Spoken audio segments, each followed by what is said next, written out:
வணக்கம். கடைசி கட்டமாக ஒரு முயற்சி பண்ணேன்.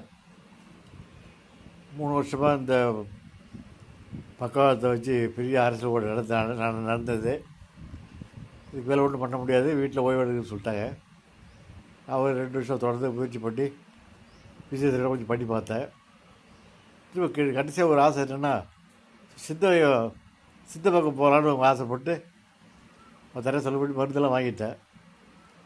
இப்போ என்ன சொல்கிறாங்க அப்படின்னா, சித்த மருத்துவ பக்கமாக நீங்கள் போனீங்க அப்படின்னா ஏற்படக்கூடிய விளைவுகளுக்கு நாங்கள் தான் இப்போ பொறுப்பெடுத்துக்க மாட்டோம், நீங்களே பார்த்துக்கிட்டாங்க. ஸோ இப்படி சொல்கிறாங்க அப்படின்னா என்ன நடக்கும் அப்படின்னா, நான் வந்து மாற்று வைத்தியம் பண்ண அப்படின்னா பெரிய அளவில் எதிர்ப்பு இருக்கும். ஸோ இதுக்கு மேலே வந்து எந்த போராட்டமும் பண்ண விரும்பலை. அமைதி, என்ன நடக்குதோ நடக்கட்டும். நடக்க முடியாமல் படிக்கலாம் போயிருந்துரு படிக்க வீழ்ந்துருந்தா இதுக்கு கஷ்டப்பட்டு சினிமா செஞ்சுட்டு போயிடுறேன். திருப்பி நான் வந்து எந்த மருத்துவ பக்கம் எனக்கு போக முடியாது, வேணான்னு முடிவு பண்ணிட்டேன்.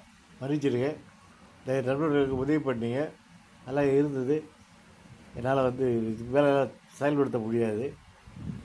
வாழ்வே மாயம், அவ்வளோதான். அதாவது அலோபதியா சித்தாவா அப்படிங்கிற ஒரு போட்டியில் அலோபதி தான் ஜெயிக்கும், சித்தா தோற்றுடும்.